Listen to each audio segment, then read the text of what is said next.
जय श्री कृष्ण, जय श्री कृष्ण, जय श्री कृष्ण। जय राधा रानी की जय, जय सिया रामचंद्र की जय, जय वैष्णो माता की जय, जय खाटू श्याम की जय, जय श्रीमद् भगवद गीता की जय।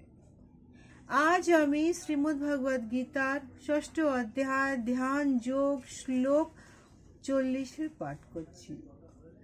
श्री भगवान उवाचः पार्थः नैवः इह न अमुत्रः विनाशः तस्य विद्यते नहि कल्याण कृतः किश्चितः दुर्गतिं तातः गच्छति। অনুবাদ, পরমেশ্বর ভগবান বলছেন, শ্রীকৃষ্ণ অর্জুনকে বলছেন, হে পার্থ, অনুষ্ঠানকারী পরমার্থবিদের ইহলোক ও পরলোক কোনো দুর্গতি হয় না। হে বৎস, তার কারণ কল্যাণকারীর কখনো অধোগতি হয় না। তাৎপর্য হচ্ছে এই, সধম যথার্থভাবে অনুষ্ঠান না করার জন্য তিনি তার প্রতিক্রিয়ার অধীন হলেও তার ক্ষতির কোনো কারণ নেই। কারণ শুভ কৃষ্ণ ভাবনাময়ী কখনো বিফল যায় না এবং পরবর্তী জীবনে কেউ যদি অত্যন্ত নিজ বংশ জন্মগ্রহণ করে তাহলেও তিনি ভগবত ভক্তির মার্গ থেকে বিচ্যুত হন না। কেউ যদি একান্ত নিষ্ঠার সঙ্গে স্বধর্মের আচরণ অনুষ্ঠান করেন কিন্তু অন্তরে যদি ভগবতী না থাকে তাহলে তার কল্যাণ কেউ করতে পারে না। অর্থাৎ মানুষকে দুভাগে ভাগ করা হয়, সংযত ও উচ্ছৃঙ্খল। এখানে আমি একটা কথা বলতে চাই, একজন অনেকই ভগবত ভক্ত, যেমন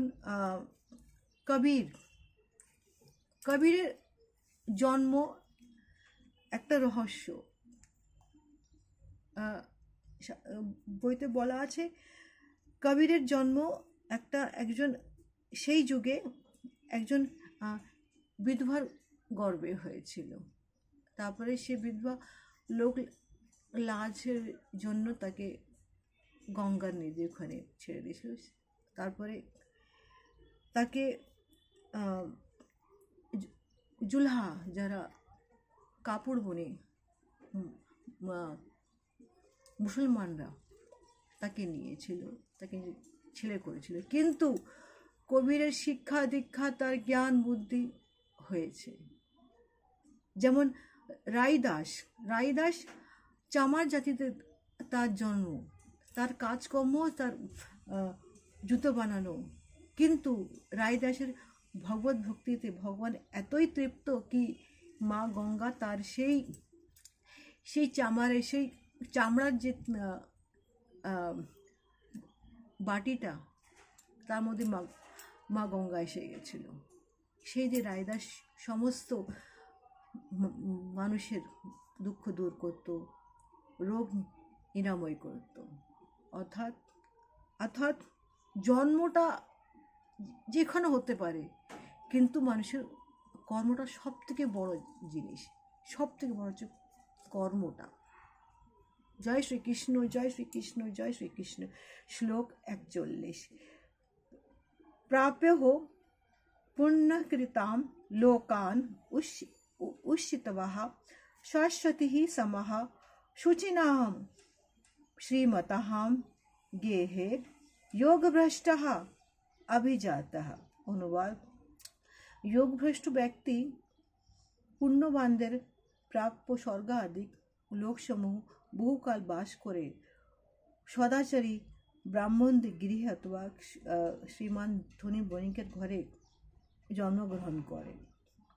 কথা হচ্ছে এটা, তাৎপর্য হচ্ছে এইটাই কি কর্মটা সব থেকে বড় জিনিস।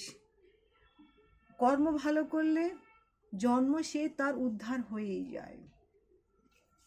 এই জন্ম যদি এই ঘরে জন্ম নেয়, তারপরের ঘরে সে অনেক বড় ঘরে, ব্রাহ্মণ ঘরে, উচ্চ ঘরে সেই জন্ম নেয় তার তার কর্মের ফলে। এই জন্য ঠাকুর বলেন সবসময় ভালো কর্ম করো, সবসময় ভালো কর্ম করো, কারোর মনে দুঃখ দিও না, কারো অন্তর আত্মাকে কষ্ট দিও না, তুমি অবশ্যই কষ্ট পাবে। জয় শ্রীকৃষ্ণ, জয় শ্রীকৃষ্ণ, জয় শ্রীকৃষ্ণ।